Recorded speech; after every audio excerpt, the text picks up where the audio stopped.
Hello everyone, welcome to my channel Vidyalaya. Friends, last दो video मैंने SYJC की put up की थी, जहां पे पहले हमने बिल्स ऑफ एक्सचेंज से रिलेटेड डेफिनेशन, उसके टर्म्स, उसके मीनिंग को समझा, पार्टीज कितने हैं वो समझा, और फिर एक सेकेंड वीडियो पुटअप किया जहां पे हम लोग ने 5 मार्क्स का पढ़ाई किया था और वो था रिलेटेड टू ड्राइंग परफॉर्मास। 5-6 एग्जाम्पल लिए थे और परफॉर्मास समझा था। फ्रेंड्स, आज हम आगे जाएंगे आगे की थियोरीज पे और बिल्स ऑफ एक्सचेंज का थियोरेटिकल पार्ट, कुछ इंपॉर्टेंट टर्म्स, कुछ इंपॉर्टेंट एलिमेंट्स को आज कवर अप करेंगे इस वीडियो में। ठीक है, तो स्टडी के लिए, टॉपिक के प्रिपरेशन के लिए आप ये वीडियो देखें और लास्ट तक जरूर देखें। इसमें काफी कुछ आज कवर अप कर रहे हैं। तो आइए फ्रेंड्स, शुरू करते हैं विदाउट वेस्टिंग टाइम। ये बताइए, a bill before acceptance is known as what.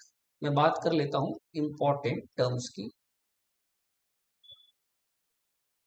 Important terms की तो फ्रेंड्स बताइए, इंपॉर्टेंट टर्म्स में सबसे पहले मैं बात करना चाहूंगा, अ बिल बिफोर एक्सेप्टेंस। याद करो, ड्राफ्ट किसे कहते थे? If you remember, draft. What is draft? यहाँ पे बिल्स ऑफ एक्सचेंज पे, तो यहाँ पे हम कहते थे a bill before acceptance is known as draft. MCQs में बहुत बार आता है friends, a bill before acceptance is known as draft. Bill बनाया है और एक्सेप्ट नहीं हुआ, जब तक बिल बनाया और एक्सेप्ट नहीं हुआ तब तक वो बिल ऑफ एक्सचेंज नहीं कहलाता। वो एक ड्राफ्ट है, जस्ट एक पेपर है जिसपे कुछ ड्रॉ किया है, कुछ लिखा है। ठीक है, तो कल को एग्जाम में आ गया तो भूलना मत, और ये बराबर बराबर से एक्सप्लेन कर देना कि ड्राफ्ट मीन्स क्या है। A bill before acceptance is known as draft. यानी सर आप ये कह रहे हो कि बिल होने के लिए एक्सेप्टेंस होना कंपलसरी है? यस, बिल ऑफ एक्सचेंज तब कहलाता है जब वो एक्सेप्ट हो। तो इन शॉर्ट एक्सेप्टेंस जरूरी है। यस, एक्सेप्टेंस बराबर है ना फ्रेंड्स। जब मैं एक्सेप्टेंस की बात करता हूं तो ध्यान से सुनिएगा, दो टाइप के एक्सेप्टेंस हो सकते हैं। एक जनरल एक्सेप्टेंस और दूसरा qualified acceptance. General acceptance, qualified acceptance. Sir दोनों में फर्क है? जी हाँ, हमने प्रोफार्मा भी किया हुआ है बच्चों, तो आपको याद होगा। आइए तो थोड़ा सा डिस्कस कर लेते हैं friends. General acceptance, general acceptance का सिंपल सा मतलब है कि when the drawee accepts the bill without making any change in it, बिना कोई चेंज किए वैसे का वैसे ही जब वो बिल को एक्सेप्ट कर लेता है ड्रॉवी, उसे कहते हैं जनरल एक्सेप्टेंस। तो फ्रेंड्स यहां पे मैं लिख रहा हूं, when the drawee accepts the bill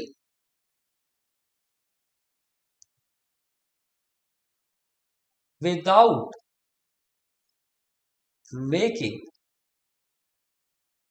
any change in the bill।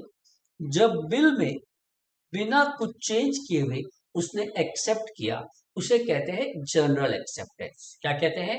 General acceptance. दोस्तों आपको एक्सेप्टेंस मालूम है, आपने किया हुआ है, तो मैं याद दिला दूं आपको थोड़ा सा।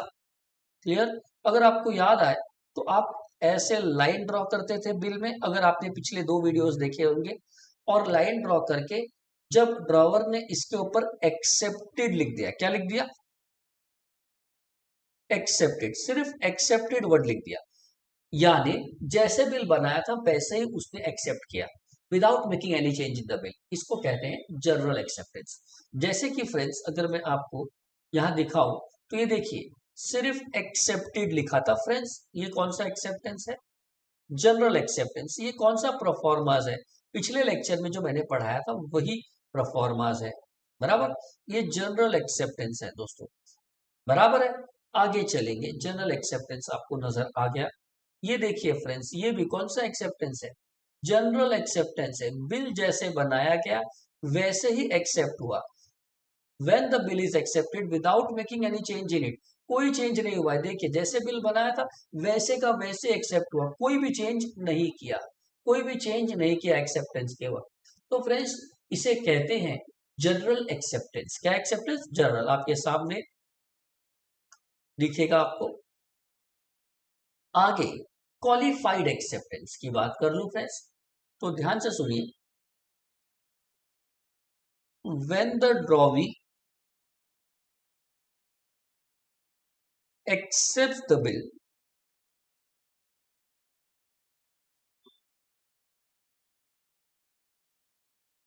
after making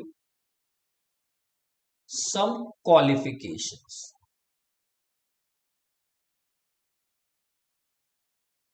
some qualifications यानी ब्रैकेट में इसको इजी वर्ड में बोले तो सम चेंजेस।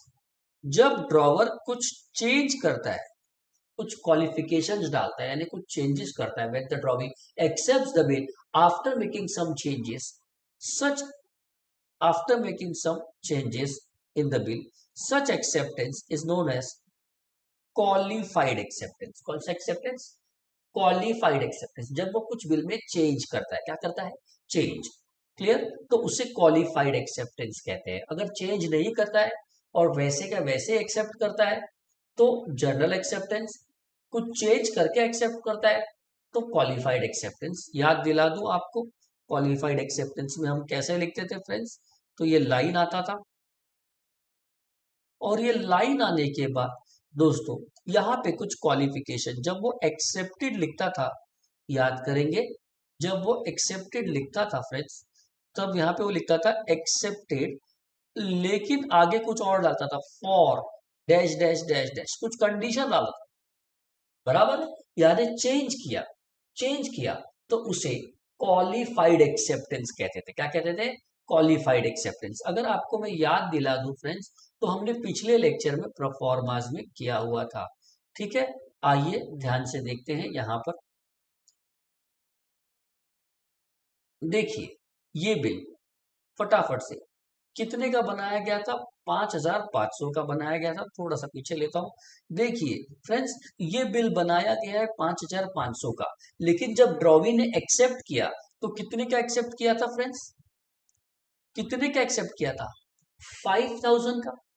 चेंज कर दिया, बिल 5,500 का बनाया गया था, लेकिन ड्रॉवी बोलता है नहीं, मुझे केवल 5,000 देना है, मैं 5,000 के लिए एक्सेप्ट करूंगा, 5,000 ही पे करना है। अगर आपको मंजूर है तो मैं एक्सेप्ट करता हूं। तो मंजूरी मिल गई और उसने कितने के लिए एक्सेप्ट किया? 5,000 के लिए। दोस्तों इसे ही कहते हैं क्वालिफाइड एक्सेप्टेंस। क्या कहते हैं? Qualified acceptance.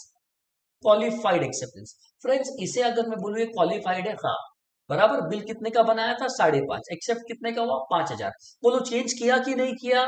किया सर, बराबर। इसको बोलते हैं qualification as per amount, amount में चेंज किया, क्वालिफिकेशन एज टू अमाउंट, बराबर है। आगे चलता हूं अगले पेज पे।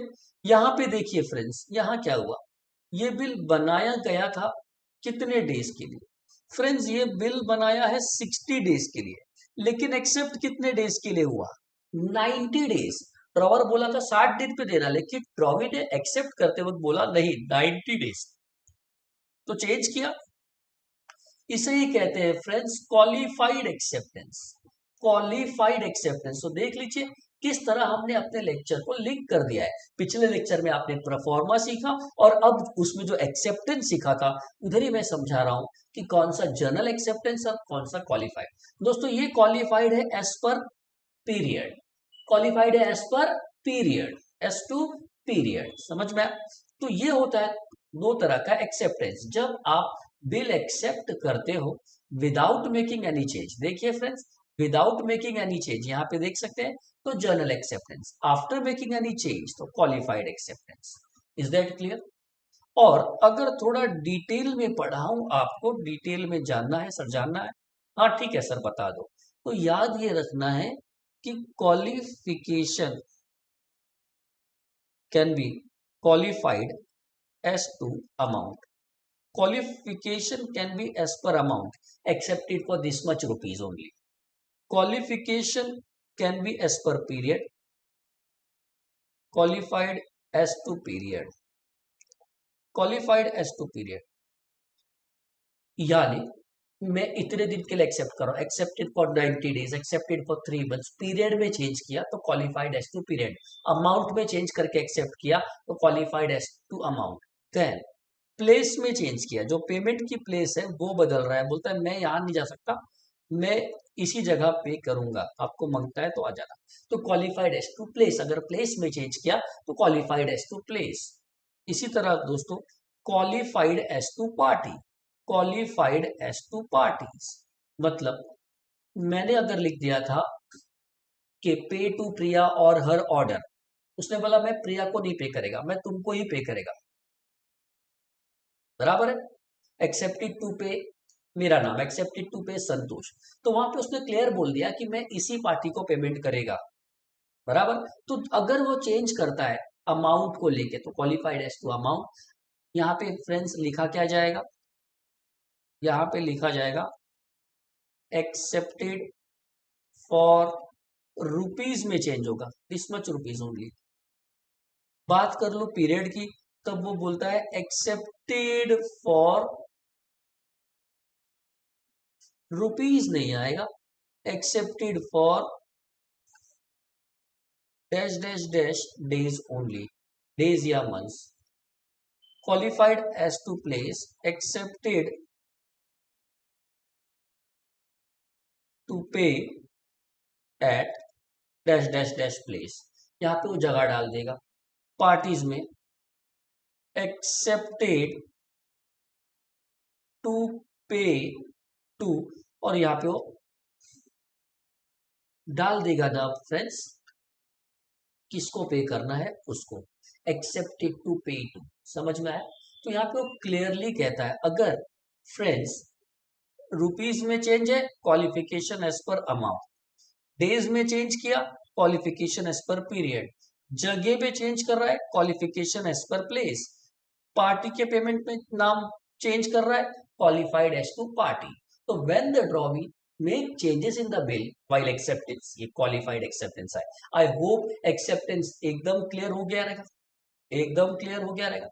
तो चलिए फ्रेंड्स, अगर आपको एक्सेप्टेंस समझ गया है तो बिल हो गया रेडी. अब आगे चलते हैं आगे के दूसरे टर्म्स पे. Are you ready? तो शुरुआत करेंगे दोस्तों अगले टर्म की तरफ. इंपॉर्टेंट टर्म फ्रेंड्स वो है ड्यू डेट. ड्यू डेट, इसी का और एक नाम है friends maturity date. Due date, maturity date. Important क्या है? It means the date when the bill falls due for payment. जिस दिन बिल का पैसा पे करना होता है उसी डेट को हम ड्यू डेट कहते हैं या मैच्योरिटी डेट कहते हैं. अगर 2 महीने का टाइम है तो 2 महीने बाद जो डेट को पेमेंट करना है वो ड्यू डेट या मैच्योरिटी डेट कहलाता है.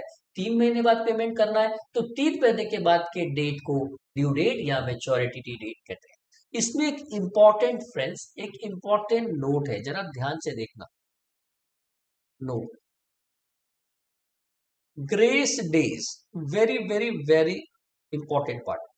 What is grace days friends? ये जरा ध्यान से देख लीजिए. Grace days are 3 extra days, 3 extra days added to period of bill, added to period of bill while calculating due date.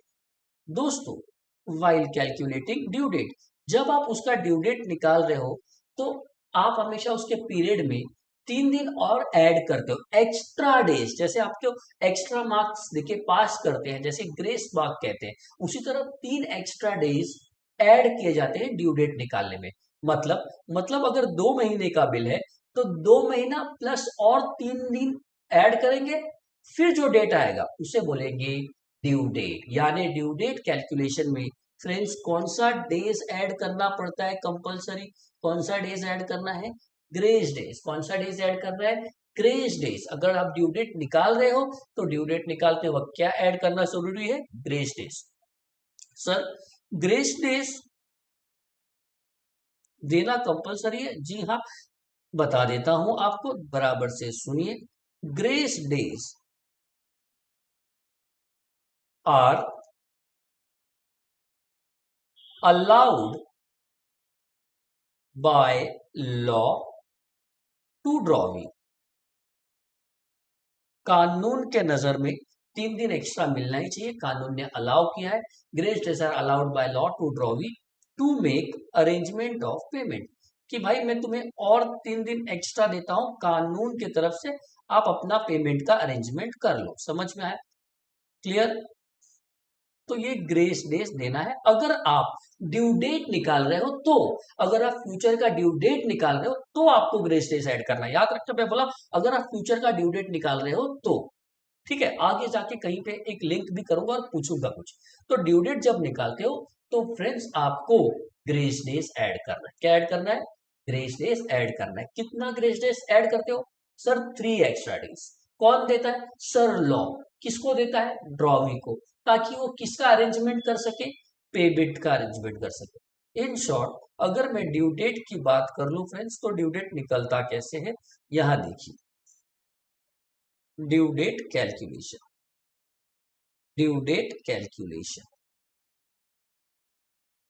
तो फ्रेंड्स सबसे पहले जब आप ड्यू डेट कैलकुलेट करने जाते हो तो आप यहां पर आओगे और ले लोगे date of bill, date of bill लेते हो, उसमें ऐड करते हो पीरियड। अब जब पीरियड ऐड किया तो एक तारीख जो मिलेगी वो फ्रेंड्स होता है actually nominal due date. Normally यही ड्यू डेट होना चाहिए, इसे हम नॉमिनल ड्यू डेट कहते हैं, लेकिन ये एक्चुअल ड्यू डेट नहीं है। अब इसमें क्या ऐड हो जाएगा दोस्तों, तो इसमें ऐड हो जाएगा ग्रेस डेज। और ग्रेस डेज ऐड होने के बाद जो डेट आता है वो है दोस्तों legal due date. Legal due date, legally grace days add करने के बाद पैसा देना होता है। Nominal due date is due date before adding grace days. और फ्रेंड्स लीगल ड्यू डेट वो date which is arrived after adding grace days. यानी पेमेंट कौन से दिन करना है पहले आप ये बताओ सर, नॉमिनल ड्यू डेट को कि लीगल ड्यू डेट। तो द आंसर है लीगल ड्यू डेट। पेमेंट कौन से दिन करना है, लीगल ड्यू डेट। लीगली इस दिन पैसा मिलना चाहिए, लीगल ड्यू डेट। क्या ये बात समझ में आई। आओ इसे समझने के लिए एक एग्जाम्पल लेते हैं। रेडी, आओ एग्जाम्पल के तौर पे दोस्तों, एग्जाम्पल के तौर पे date of bill 10th May 2020, period 3 months, due date निकालो 3 महीने बाद। तो दोस्तों सबसे पहले आप ले लो डेट ऑफ बिल, ये लीजिए डेट ऑफ बिल 10 मई, 10th May 2020। इसमें ऐड कर दो पीरियड, कितना मंथ्स, सर 3 months। फ्रेंड्स 10 में 3 महीना जोड़ दो तो 10 में के बाद 3 महीना, 10 जून, 10 जुलाई, 10 अगस्त। 10 में के बाद 10 जून, 10 जुलाई, 10 अगस्त। तो 3 महीने बाद डेट जो आ रहा है वो 10 अगस्त आ रहा है। दोस्तों ये कौन सा कहलाएगा डेट, तो इसे दोस्तों हम लोग कहते हैं nominal due date, NDD, nominal due date.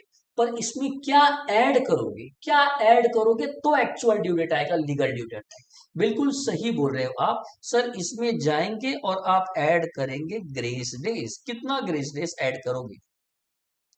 3 दिन। तो 10 अगस्त 3 दिन बाद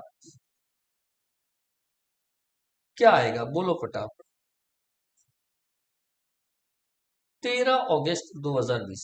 ये है दोस्तों लीगल ड्यू डेट, ये है लीगल ड्यू डेट, ये दिन बिल का पेमेंट करना होता है। तो बिल्कुल आसान है, आप पीरियड ऐड करो, पीरियड के बाद ग्रेस डेज ऐड करो, ठीक है। सर और एक एग्जांपल ले लेते थे तो अच्छा होता था।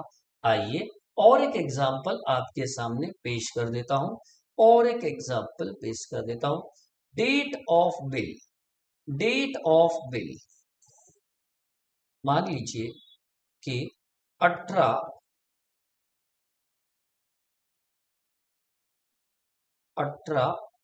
सितंबर 2020, पीरियड 2 मंथ्स। 18 सितंबर 2020, तो बोलिए फटाफट बेटा कैसे निकालोगे ड्यू डेट। तो सर हम लोग पहले डेट ऑफ बिल ले लेंगे। डेट ऑफ बिल क्या है सर? 18 सितंबर 2020। इसमें आप ऐड कर देते हो पीरियड। पीरियड कितना मंथ्स सर? 2 मंथ्स। तो बहुत आसान है, महीने की भी। 18 सितंबर है ना, 18 सितंबर के बाद 2 महीना, 18 सितंबर के बाद 2 महीना दोस्तों क्या करोगे? 18 सितंबर के बाद 2 महीना, तो 18 अक्टूबर, 18 नवंबर। 18 नवंबर आ गया फ्रेंड्स, 18 नवंबर, 18/11/2020। लेकिन ये कौन सा ड्यू डेट है सर? नॉमिनल ड्यू डेट है। इसमें क्या ऐड करोगे बच्चों? यस फ्रेंड्स, इसमें ऐड करेंगे ग्रेस डेज। और जैसे हम ग्रेस डेज ऐड करते हैं 3 दिन, तो ये ऑटोमेटिकली हमें ड्यू डेट पे लेके जाएगा। यस, कौन सा ड्यू डेट सर? 21 नवंबर 2020। तो ये बिल का पेमेंट 21 नवंबर 2020 को होगा। ये है due date calculation, due date calculation. Now friends important बात, आगे चले। अगर कभी कभी पीरियड में डेज आ गया तो इंपॉर्टेंट ये है, ध्यान से देखना। ये एग्जाम्पल वेरी इंपॉर्टेंट। अब 2 एग्जाम्पल ले रहा हूं दोस्तों, ध्यान से देखो। डेट ऑफ बिल लिख रहा हूं शॉर्ट में, डेट ऑफ बिल मान लीजिए 15 मार्च 2015, और दोस्तों पीरियड है 90 डेज, पीरियड 90 डेज। तो दोस्तों अगर डेज आ गया तो ड्यू डेट कैसे निकालोगे? Are you ready? थोड़ा सा चेंज है, इतना इजी नहीं है जितना पहले था, थोड़ा सा चेंज है। तो ड्यू डेट कैसे निकालना है, तो फटाफट से देखिए आप। 90 डेज है, तो 90 डेज में 3 दिन और मिला दो तो टोटल 93 डेज बाद पैसा मिलेगा। फिर से बोल रहा हूं, 90 + 3 ग्रेस डेज, 93 डेज हो गया। क्लियर? अब सवाल ये है कि 93 डेज बाद पैसा मिलेगा, तो 93 डेज बाद कौन सा डेट आ रहा है? आइए फटाफट से मेरे को बताइए। ये मार्च चालू था, 15 मार्च को आपने बिल बनाया। तो दोस्तों मार्च महीने में जनवरी फरवरी मार्च, मार्च 31 का महीना है, यस और नो? जैन 31, फेब 28, मार्च 31। फ्रेंड्स 31 में से कभी बनाया? 15 मार्च को। 15 दिन हटा दो, कितना दिन बचा मार्च का? 15 को बनाया तो 15 दिन हटा दो, कितना बचा फटाफट से? सर मार्च का 16 दिन, तो मार्च का 16 दिन चला गया, तो 93 डेज में 16 दिन कम हो गया, कितना बचेगा? 13 - 6 7, 8 - 1 7, 77 डेज अभी भी बचा। मार्च के बाद आता है अप्रैल। फ्रेंड्स अप्रैल में कितना डेज होता है? अप्रैल में सर 30 डेज होता है, तो ये लीजिए 30 डेज और चला गया। फिर बताइए कितना बचेगा? 47 डेज। मई में 31 डेज। तो दोस्तों मई 31 डेज भी चला गया। अब कितना बचा? 7 में से 1 गया 6, 4 में से 16। मतलब मई के बाद अगले महीने में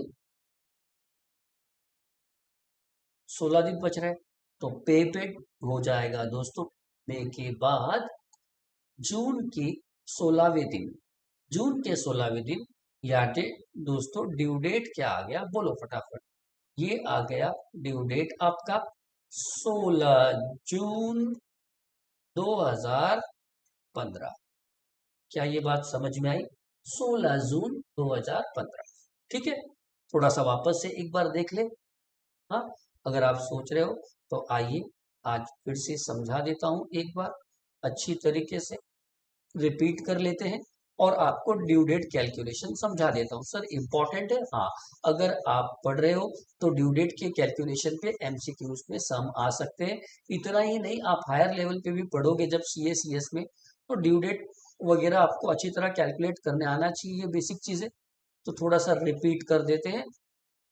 आइए, मंथ्स दिया तो बहुत आसान, लेकिन जब डेज दिया तो क्या करोगे बताओ फटाफट से बच्चों, फटाफट से बताओ। 90 डेज था, बराबर है, 3 दिन और एक्स्ट्रा, तो 93 डेज बाद पेमेंट हो रहा है। 90 में 3 डेज ऐड किया है। ओके, अब सवाल ये उठता है कि हमें 93 डेज लेना है माइनस मार्च का। मार्च में कितना दिन आता है सर? 31 डेज। 31 में से कितना? 15 तो दिख रहा है, 15 दिन माइनस कर दो, जो डेट दिख रहा है वो माइनस कर दो, 31 माइनस 15, तो कितना दिन बचेगा? 16 डेज। तो जब 16 डेज माइनस करते हो फ्रेंड्स, तो कितना बचेगा? 7। 8 में से एक गया 7, 77 डेज बचा। मार्च के बाद दोस्तों अप्रैल। अप्रैल में कितना दिन आता है? अप्रैल महीने में 30 डेज आता है। और जब अप्रैल महीने में 30 डेज माइनस कर दोगे तो बचेगा 7, यानी 47 डेज बचे। और क्विकली अप्रैल के बाद मई में कितना दिन आता है? मई में भी 31 डेज आता है। तो जब मई के 31 डेज गुजर जाएंगे, यानी आपके पास बचेगा 16वां दिन, और ये होगा जून का 16वां दिन। So due date, therefore due date is what? 16 जून 2015। क्या ये बात समझी? यस सर, समझा। आइए फटाफट से एक और सब ले लेता हूं ड्यू डेट कैलकुलेशन पे। Are you ready? मान लीजिए कि डेट ऑफ बिल है 5 जनवरी 2015। पीरियड है दोस्तों 60 डेज। चलिए बताइए, 60 दिन का पीरियड है, तो आप 60 दिन लोगे कि 63 डेज? ड्यू डेट तक पहुंचना है, तो ड्यू डेट के लिए कौन सा डेज लोगे? 60 दिन बाद ड्यू डेट बोलोगे कि 63 डेज? Sir 63 days. तो आइए फटाफट से देखते हैं 63 डेज बाद कौन सा डेट आ रहा है दोस्तों। चलिए, जैन की बात कर लेते हैं। 5 जैन को बनाया, जैन 31 का महीना है, तो 31 माइनस 5, 26 दिन यहां से गया। 26 दिन गया, 13 में से 6 गया, फिर से 7, 37 डेज बचे। अब आता है फैब। अब ये बताइए फैब, सर फैब में 28 की 29, फैब में तो 30 31 नहीं होता है, तो 28 दिन है तो 29 दिन, हमें कैसे पता चलेगा? तो दोस्तों लीप ईयर होता है तो 29 डेज, और लीप ईयर नहीं होता है तो 28 डेज। हमें कैसे पता चलेगा? जो ईयर होता है ना, ईयर अगर वो 4 से डिवाइड है, हो सकता है तो वो लीप ईयर है, 29 डेज लेना। अगर वो 4 से डिवाइड नहीं हो सकता है फ्रेंड्स, तो 28 डेज लेना, वो लीप ईयर नहीं। आइए 2015, क्या 2015 4 से डिवाइड होता है? 4 5 20, 0, 4 4 4 3 12, 3 नहीं, डिवाइड नहीं होता है, पॉइंट आ रहा है, पॉइंट आ रहा है, ये डिवाइड नहीं होता है दोस्तों, 2015 नहीं होता है। तो बेटा 2015 लीप ईयर है क्या? 2015 लीप ईयर है? जी नहीं, जी नहीं। तो कितना डेज लेना? 28 डेज। सर पक्का?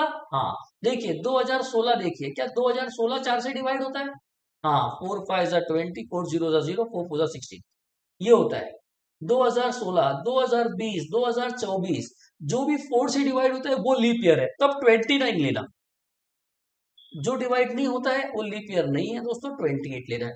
तो फटाफट से जाएंगे, और फेब का 28 डेज गुजर गया।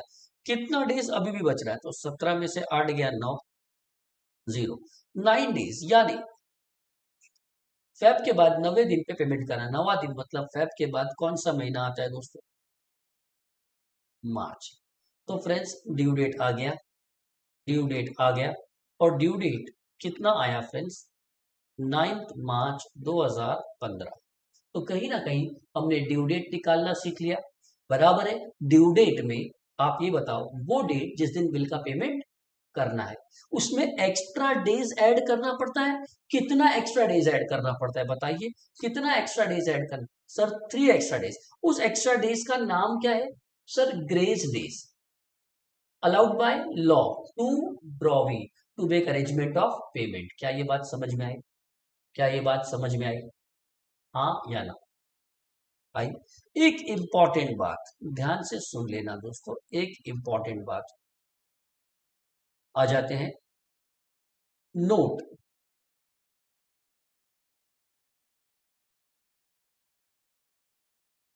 If due date falls on public holiday,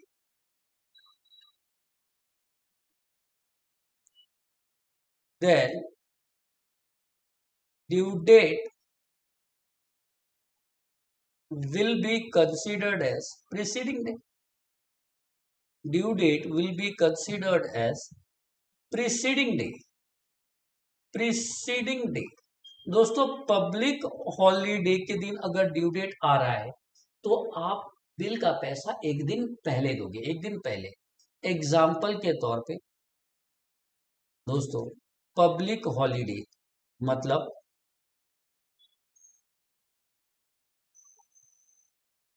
दोस्तों 15 अगस्त इंडिपेंडेंस डे, 26 जनवरी रिपब्लिक डे, 2 अक्टूबर महात्मा गांधी जयंती। तो इस तरह से इन दिनों पे अगर ड्यू डेट आ जाता है, अगर 15 अगस्त को ड्यू डेट आता है, हमें मालूम है पहले से कि 15 अगस्त इंडिपेंडेंस डे है, पब्लिक हॉलीडे है, तो बिल का पैसा एक दिन पहले यानी अगर 15 अगस्त आ गया तो आपको ड्यू डेट क्या कंसीडर करना है बेटा? 14 अगस्त। अगर 26 जनवरी आ गया तो 25 जनवरी, 25 जनवरी। अगर 2 अक्टूबर आ गया तो ड्यू डेट क्या लोगे? 1 अक्टूबर। कौन सा अक्टूबर? 1 अक्टूबर। चलिए, तो अगर ड्यू डेट पब्लिक हॉलीडे को आता है तो एक दिन पहले, एक दिन पहले प्रीसीडिंग डे। एक एग्जांपल के तौर पे आपको मैं बता देता हूं। चलिए, डेट ऑफ बिल दोस्तों 23 नवंबर 2020। और अगर आपको ये कह दें कि पीरियड 2 मंथ्स, तो ये बताइए ड्यू डेट क्या आएगा? बताइए दोस्तों, 23 नवंबर, 23 नवंबर, तो 23 दिसंबर, 23 जनवरी, 2 महीना 23 जनवरी को पूरा हुआ प्लस 3 ग्रेस डेज। ऐसे तो 26 जनवरी 2021 को आपका पेमेंट आ रहा है ड्यू डेट, लेकिन ये पब्लिक हॉलीडे है और क्योंकि पब्लिक हॉलीडे है तो आप ड्यू डेट क्या पकड़ लोगे? देयरफॉर ड्यू डेट क्या हो जाएगा दोस्तों? सर 25 जनवरी 2021, बिल्कुल सही। तो क्या ये बात समझ में आई? इस तरह से अगर 15 अगस्त आया तो 14 अगस्त, 26 जनवरी है तो 25 जनवरी, 2 अक्टूबर है तो 1 अक्टूबर, एक दिन पहले, एक दिन पहले। कौन से डेट में एक दिन पहले? कौन से हॉलीडे में? पब्लिक हॉलीडे में एक दिन पहले दोस्तों। उसी तरह आगे बढ़ता हूं और ये भी बता देता हूं कि if due date, second part, if due date falls on emergency holiday, emergency holiday, then due date will be on next working day। ध्यान रखना, अब मैं बात कर रहा हूं इमरजेंसी हॉलीडे। अचानक हॉलीडे लग गया, इमरजेंसी हॉलीडे। ये हॉलीडे डिक्लेयर्ड नहीं था पहले से, अचानक इमरजेंसी हॉलीडे डिक्लेयर किया गया, तो फिर बिल का पैसा कब मिलेगा? नेक्स्ट वर्किंग डे, अगले वर्किंग डे पे मिलेगा दोस्तों, अगले दिन, अगले वर्किंग डे पे। मान लीजिए कि आप ये बोल दीजिए कि ड्यू डेट थी ड्यू डेट थी 10 अक्टूबर को 2020, लेकिन इस दिन कर्फ्यू लग गया दोस्तों और इमरजेंसी हॉलीडे डिक्लेयर हुआ। गवर्नमेंट ने बोला यहाँ की कि भाई इमरजेंसी हॉलीडे, आज कोई घर से बाहर ना जाए, बाहर ना निकले, घर पे रहे, सब कुछ बंद है, दफ्तर बंद है, काम धंधा बंद है, कर्फ्यू है, घर से बाहर निकलना नहीं है। अब 10 अक्टूबर को बिल का पैसा मिलने वाला था, लेकिन अचानक इमरजेंसी हॉलीडे आ गया, तो फिर मुझे कभी मिलेगा पैसा? नेक्स्ट वर्किंग डे, यानी due date will be on 11 October 2020। समझा? तो पब्लिक हॉलीडे है तो एक दिन पहला, इमरजेंसी हॉलीडे है तो एक दिन बाद। क्या ये बात समझ में आई? यस फ्रेंड्स, तो यहां तक हमने ड्यू डेट के बारे में भी सीख लिया। अब हम लोग चलते हैं इस वीडियो में आखिरी कंसेप्ट पे, इंपॉर्टेंट कंसेप्ट पे, और वो है टाइप्स ऑफ बिल। क्या सीखना है अपने को आखिरी में? Types of bill. Types of bill बराबर। टाइप्स ऑफ बिल अगर मेरे को आपको सिखाना है तो पहले आपको ये बता दूं कि सबको लगेगा कि सर अलग अलग बिल बनता है क्या? जी नहीं, जी नहीं, बिल तो वही एक ही बिल है जो आप बिल बनाते हो, बट उसको देखने का नजरिया अलग अलग है दोस्तों, नजरिया अलग अलग है, देखने का नजरिया अलग अलग है, क्लासिफाई करने के तरीके अलग अलग है, और कुछ नहीं। बिल वही बनता है।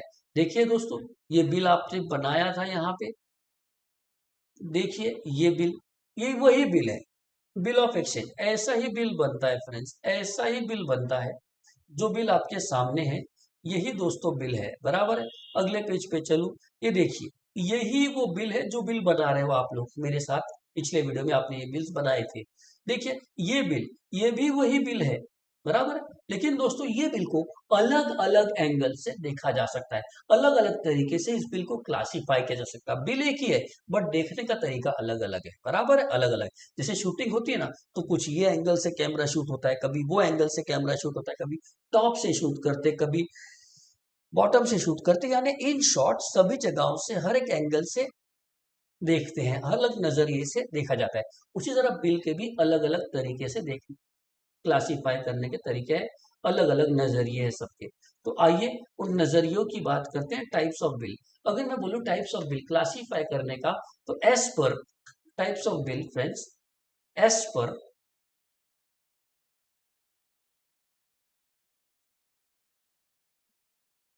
एस पर एस पर प्लेस, इसे दो कैटेगरी में डिवाइड किया जा सकता है, इनलैंड बिल, फॉरेन बिल।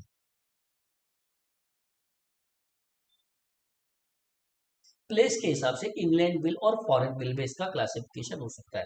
वहीं पे अगर मैं बात कर लूं एस पर पीरियड, समय के हिसाब से, एस पर पीरियड, तो दोस्तों ये बिल तीन तरीके में क्लासिफाई हो सकता है, और वो है bill after date, bill after sight, and bill on demand. Bill on demand, और फ्रेंड्स आखिरी है as per consideration, as per consideration, as per consideration. ये बिल को दो कैटेगरी में डिवाइड किया जा सकता है, ट्रेड बिल, अकोमोडेशन बिल।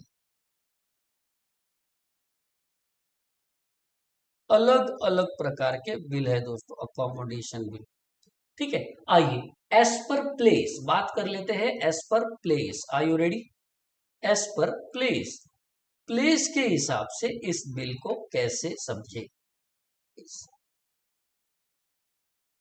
आप एकदम सिंपल लैंग्वेज में आइए समझाता हूं। इनलैंड बिल, इनलैंड बिल को अब हम इंडिया में रहते हैं तो इंडिया के हिसाब से सीखते हैं। इनलैंड बिल का मतलब क्या दोस्तों? अ bill drawn in one country and payable in same country, payable in same country. Bill जिस देश में बनाया उसी देश में पे करना है। बिल जिस देश में बनाया उसी देश में पे करना है, उसे इनलैंड बिल कहते हैं। एग्जाम्पल के तौर पे फ्रेंड्स, एग्जाम्पल के तौर पे आप बोल सकते हो अ bill drawn in India, bill drawn in India, जगह देखा इंडिया में बना है। A bill drawn in India and payable in India, और जिसको पैसा देना है वो भी इंडिया में है। तो bill drawn in India and payable in India, ये कौन सा बिल है दोस्तों? Inland bill. एक कंट्री में बिल बनाया और उसी कंट्री में पे करना है। जब सेम है कंट्री तो दोस्तों उसे इनलैंड बिल कहते हैं। कौन सा बिल कहते हैं? Inland bill. वहीं पे फ्रेंड्स बात आ जाती है फॉरेन बिल की। किसकी? फॉरेन बिल की। तो दोस्तों फॉरेन बिल को आप कैसे क्लासिफाई करते हो? एग्जैक्टली इसका उल्टा फ्रेंड्स, क्या बोलते हैं हम? A bill drawn in one country but payable in some other country. Bill बनाया है एक देश में पर उसका पेमेंट करना है किसी और देश में। दोस्तों ऐसे ही बिल को फॉरेन बिल कह देते हैं। क्या कह देते हैं? Foreign bill. आइए एग्जाम्पल में, अ bill drawn in India, bill बनाया इंडिया में,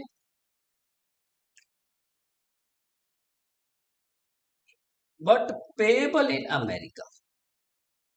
बिल इंडिया में बना है लेकिन ये पेबल है इन अमेरिका। जहां पेमेंट करना है वो आदमी अमेरिका में रहता है, वो अमेरिका देश है जहां पे इस बिल का पेमेंट करना है। तो बिल बनाया इंडिया में बट पे करना है अमेरिका में। कौन सा बिल हो गया? Foreign bill. तो I hope the concept is clear. Inland bill, जिस देश में बिल बना है उसी देश में पे करना है इनलैंड बिल। जैसे इंडिया में बना के इंडिया में पे करना है इनलैंड बिल। इंडिया में बनाया अमेरिका में पे करना है, या जापान में पे करना है, या इंग्लैंड में पे करना है, foreign bill. Bill drawn in one country but payable in another country. Okay, तो एज पर प्लेस दोस्तों हम लोग ने पढ़ लिया। नाउ एज पर पीरियड देख लेते हैं। तो दोस्तों बिल एज पर पीरियड, ये सेकेंड क्लासिफिकेशन। बात कर लेते हैं as per period, as per period. Now जब मैं बात करता हूं एज पर पीरियड, तो बिल तीन प्रकार से क्लासिफाई हो सकता है फ्रेंड्स। पहला आता है bill after date, bill after date. दोस्तों इस बिल में period starts from date of bill drawn. जिस दिन से बिल बनाया उस दिन से पीरियड शुरू होता है। जिस दिन से बिल बनाया उस दिन से पीरियड शुरू होता है। यानी अगर आप ड्यू डेट निकाल रहे हो, ड्यू डेट निकाल रहे हो, तो आपको डेट ऑफ बिल ड्रॉन, जिस दिन बिल बनाया है वो लोगे, प्लस उसमें पीरियड ऐड कर दोगे, प्लस ग्रेस डेज ऐड कर दोगे, और आपको ऑटोमेटिकली कौन सा डेट आ जाएगा? Due date. यानी बिल आफ्टर डेट में ग्रेस डेज, कितना ग्रेस डेज ऐड होता है? 3 ग्रेस डेज। यानी बिल आफ्टर डेट है तो आप ड्यू डेट का कैलकुलेशन कौन से टाइम से शुरू करोगे? डेट ऑफ बिल ड्रॉन से। समय कब से शुरू होगा? डेट ऑफ बिल ड्रॉन से। डेट ऑफ बिल में पीरियड ऐड करो, ग्रेस डेज ऐड करो, ड्यू डेट आ जाएगा। वहीं पे दोस्तों अगर मैं ये कह दूं कि बिल आफ्टर साइट है, बिल आफ्टर साइट है, अगर आफ्टर साइट बिल है तो पीरियड कब से शुरू होगा दोस्तों? तो friends period starts from date of acceptance. ये देखिए अगर बिल आफ्टर साइट है तो आपका पीरियड एक्सेप्टेंस से शुरू होता है, जिस दिन बिल एक्सेप्ट किया उस दिन से। यानी अगर आफ्टर साइट बिल है तो आपका ड्यू डेट कैसे निकलेगा? अगर आफ्टर साइट बिल है तो आपका ड्यू डेट कैसे निकलेगा? तो due date is equal to date of acceptance. दोस्तों वेरी इंपॉर्टेंट, एक्सेप्टेंस के डेट से दिन आपका शुरू होगा, फिर उसमें आप पीरियड ऐड करो और उसमें ग्रेस डेज ऐड करो, ड्यू डेट आ जाएगा, ड्यू डेट आ जाएगा। तो ये फर्क है दोस्तों, अगर बिल आफ्टर डेट है तो डेट ऑफ बिल से समय शुरू होगा, अगर बिल आफ्टर साइट है तो डेट ऑफ एक्सेप्टेंस से समय शुरू होगा, बराबर है। ग्रेस डेज ऐड हो जाएगा, कितना ग्रेस डेज? 3 extra days. वहीं पे आखिरी बार अगर बात करूं तो तीसरे टाइप ऑफ बिल की, तो फ्रेंड्स वो है bill on demand, bill on demand या फिर एट साइड भी इसको कहते हैं, bill eight side.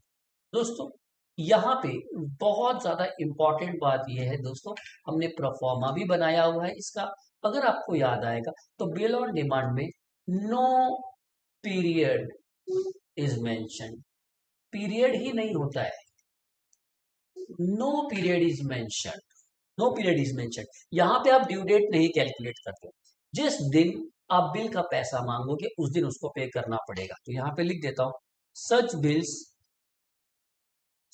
Bills are payable on demand, such bills are payable on demand. जिस दिन बिल का पैसा मांग लिया ड्रॉवर ने, ड्रॉवी को पे करना पड़ेगा, पे करना पड़ेगा, कोई फिक्स पीरियड नहीं है, कोई फिक्स पीरियड नहीं है। तो यहाँ ड्यू डेट कैलकुलेट नहीं होगा, जिस दिन आप पैसा मांगोगे उसको देना पड़ेगा। सर क्या यहाँ पे ग्रेस डेज का कंसेप्ट आता है? No, no grace days are allowed, no grace days are allowed. दोस्तों ग्रेस डेज यहाँ पे कोई कंसेप्ट नहीं है, जिस दिन आप पैसा मांगोगे उसे देना पड़ेगा। वो बोलेगा 3 दिन दे दे अरेंजमेंट के लिए, नहीं, ग्रेस डेज यहाँ पे अलाउड नहीं है। Is that clear? तो याद रखना, बिल आफ्टर डेट में समय कब से शुरू होता है? डेट ऑफ बिल से। बिल आफ्टर साइट में कब से शुरू होता है? डेट ऑफ एक्सेप्टेंस से। और बिल ऑन डिमांड में सर पीरियड ही नहीं होता। आइए मैं समझाता हूं आपको, जरा देखिए फ्रेंड्स, जरा देखिए ये कौन सा बिल है। सारे बच्चे मेरे को फटाफट से बताएं, सारे बच्चे मेरे को फटाफट से बताएं ये कौन सा बिल है। अगर आप प्रोफॉर्मा को देख रहे हो राजा, तो यहाँ पे लिखा है 60 डेज आफ्टर डेट, बराबर है। तो बिल का समय कब से शुरू होगा? 16 मार्च, 16 मार्च से आप ड्यू डेट कैलकुलेट करना शुरू करते हैं, बराबर है। आगे चलो, ये भी देखिए ये कौन सा बिल है? सर ये भी आफ्टर डेट बिल था, तो इसका भी डेट कब से शुरू होगा? 1 मई से शुरू होगा। आप पीरियड कैलकुलेट करोगे, 2 मंथ्स बोला है तो 1 मई से शुरू करना, 1 मई से 2 महीना, तो 1 जून 1 जुलाई प्लस 3 ग्रेस डेज, 4 जुलाई। यानी मैं ये बताने की कोशिश कर रहा हूं कि आफ्टर डेट बिल है तो समय डेट ऑफ बिल से शुरू होता है। और कैसे पता चलता है आफ्टर डेट? लिखा रहता है आफ्टर डेट, बराबर है। आगे चलते हैं दोस्तों, यहाँ पे देखिए, यहाँ पे भी क्या लिख रखा है? सर यहाँ पे भी लिख रखा है आफ्टर डेट, तो समय 22 फेब से 2 महीना काउंट करो और ग्रेस डेज ऐड करो, क्लियर। फिर आगे चलता हूं, यहाँ पे भी 60 डेज आफ्टर डेट, तो समय शुरू होगा 28 दिसंबर से। लेकिन दोस्तों अगर आपको याद आए, ये देखिए यहाँ बोला था 60 डेज आफ्टर साइट, और अगर बिल में आफ्टर साइट ये शब्द नजर आता है तो ये बिल बिल आफ्टर साइट है। और फ्रेंड्स अब आपका समय बताइएगा जरा, 10 नवंबर से शुरू होगा कि 12 नवंबर से? 12 नवंबर से, वेरी गुड। तो अगर बिल आफ्टर साइट होगा तो ड्यू डेट 12 नवंबर से पीरियड शुरू होगा और ड्यू डेट उधर से कैलकुलेट होगा 10 तारीख से। क्या ये बात समझ में आई? तो बिल आफ्टर साइट में डेट ऑफ एक्सेप्टेंस है, समझा? क्लियर। और लेकिन आफ्टर साइट के लिए क्लियरली वो आफ्टर साइट बोलना चाहिए, अदरवाइज हमेशा डेट ऑफ बिल से ही आप ड्यू डेट निकालना। अगर बोलेगा this bill is after site, तब आप एक्सेप्टेंस लेके ड्यू डेट कैलकुलेट करते जाओ। और यहाँ पे आखिरी एग्जांपल में देखिए, ये देखिए क्या लिखा है दोस्तों, ऑन डिमांड। तो ये बिल ऑन डिमांड है।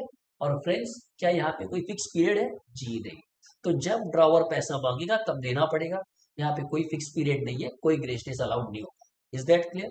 तो यहाँ पे फ्रेंड्स मैंने प्रोफॉर्मा जो आपको बताया था उसको लिंक करते हुए हमने ये भी देख लिया यहाँ पे कि किस तरह से बिल आफ्टर डेट का पीरियड शुरू होता है डेट ऑफ बिल से, आफ्टर साइट होगा तो डेट ऑफ एक्सेप्टेंस से, और ऑन डिमांड होगा तो कोई समय सीमा नहीं है।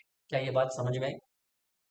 जिस दिन बिल का पैसा मांगेंगे देना पड़ेगा। अब फ्रेंड्स आखिरी बात, आखिरी कैलकुलेशन, आखिरी टाइप, सॉरी आखिरी कैलकुलेशन नहीं, आखिरी टाइप है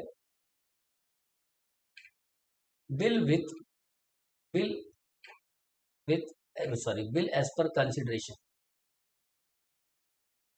bill as per consideration, bill as per consideration, as per consideration बेटा दो टाइप का बिल होता है। सबसे पहला होता है फ्रेंड्स ट्रेड बिल। कौन सा bill? Trade bill. Trade bill, a bill arising out of trade transaction, a bill arising out of trade transaction, bill आया from trade transaction, that is buying and selling of goods, goods खरीदने या बेचने में जो bill arise होता है उसे कहते हैं trade bill. Buying selling, trade हुआ, खरीदा बेचा गया, ट्रेड बिल, बराबर है।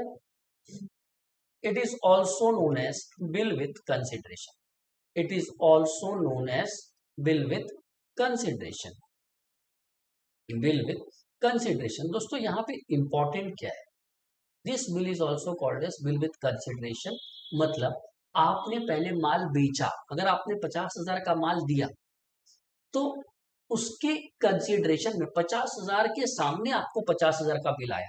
Consideration means something in return, आपको बिल जो आएगा फुकट में नहीं आएगा, आपने उतने रुपए का माल बेचा तब आपको उसके बदले बिल दिया है, बराबर है। इसलिए इसको कहते हैं बिल विथ कंसिडरेशन। कुछ बेचा है, कुछ दिया था उधारी में, उसके सामने बिल मिला है, ठीक है, तो बिल विथ कंसिडरेशन। वहीं पे फ्रेंड्स आगे बढ़ जाता हूं, अकोमोडेशन बिल। ये सिलेबस में नहीं है but only for objective point of view या फिर थोड़ा सा आपको आइडिया हो बता देता हूं। Accommodation bill, accommodation bill means a bill drawn for help, a bill drawn for help, bill drawn for help, जब किसी की मदद करनी हो और हम ये बिल बना देते हैं, that is called as accommodation bill। such bills are bill without consideration, तो यहाँ पे लिखता हूं it is also known as bill without consideration, bill without consideration, bill without consideration। यहाँ पे दोस्तों कोई सेलिंग बाइंग नहीं हुई, कुछ माल बेचा नहीं गया कि उसके बदले बिल मिले, यहाँ पे बिल बनाया गया और एक्सेप्ट हुआ फॉर हेल्प। जब किसी की हेल्प करनी हो और बिल बना के हेल्प की जाए financially, then such bills are known as accommodation bill. ये अपने सिलेबस में नहीं है तो सर फिर भी हमें अगर जानना है, अगर आपको जानना है फ्रेंड्स अकोमोडेशन बिल, तो जब मैं सीए फाउंडेशन का वीडियो डालूंगा तो सीए फाउंडेशन के वीडियो में अकोमोडेशन पार्ट है, वहां पे आप सीख लेना। Is that clear? तो फटाफट से अगर मैं आज बात कर लूं आपको टाइप्स ऑफ बिल की, तो यहाँ देखिए फटाफट से, as per place, inland bill, foreign bill. जिस देश में बिल बनाया उसी देश में पे करना है सर इनलैंड बिल, बिल बनाया एक देश में, पे करना है किसी और देश में सर फॉरेन बिल। बात करूं बिल एज पर पीरियड, समय के हिसाब से तीन टाइप के bill, after date, after sight, on demand. दोस्तों बताइए आफ्टर डेट में समय कब से शुरू होगा? डेट ऑफ बिल से। अगर वो बिल आफ्टर साइट है तो समय कब से शुरू होगा? डेट ऑफ एक्सेप्टेंस से। और अगर ऑन डिमांड है तो सर उसका पीरियड ही नहीं है, वहां ड्यू डेट कैलकुलेट ही नहीं होता, बराबर। जब आप पैसा मांगोगे देना पड़ेगा। जिस चीज में आप ड्यू डेट कैलकुलेट करना चाहते हो तो वहां ग्रेस डेज लेते हो, तो बिल आफ्टर डेट में ग्रेस डेज आएगा, बिल आफ्टर साइट में ग्रेस डेज आएगा। बिल ऑन डिमांड में ड्यू डेट है ही नहीं कंसेप्ट, जब आप मांगोगे तो देना है, तो यहाँ पे ग्रेस डेज नहीं आता है, ठीक है। And bill as per consideration दो बिल है, trade bill, accommodation bill. Buying and selling activity, trade activity करके बिल आया तो trade bill, this bill is bill with consideration. When I say consideration means, consideration का मतलब होता है दोस्तों something in return, something in return. तो bill आपको फोकट में नहीं मिला, आपने जब उधारी में माल दिया तो उसके सामने आपको बिल मिला, clear. Something in return bill, माल बेचने पे मिला है, this is bill with consideration trade bill. जबकि बाइंग सेलिंग नहीं है, हेल्प करने के लिए, सिर्फ हेल्प करने के लिए बिल बना है, फ्रेंड की हेल्प करने के लिए, उसे कहते हैं अकोमोडेशन बिल। बराबर है। So with this we have ended with important elements of bill of exchange. Friends I hope ये सारी चीजें आपको समझ में आई होंगी। ये सारी चीजें आपको एमसीक्यूज में मदद करेंगी, ऑब्जेक्टिव में मदद करेंगी, प्लस टॉपिक में आगे सब वगैरह में भी मदद करेंगे। ठीक है, तो with this I and my today's session. अगले सेशन में जब हम मिलेंगे दोस्तों तो हम इसकी एंट्रीज करेंगे, जर्नल एंट्रीज। बराबर है। तो अगर आपको ये पसंद आ रहा हो और अगर आपको एंट्रीज सीखना हो आगे, तो इसी तरह हमारे वीडियोस को देखते जाइए और अपने फ्रेंड्स को शेयर भी कीजिए। Thank you very much for attending the session. Thanks a lot.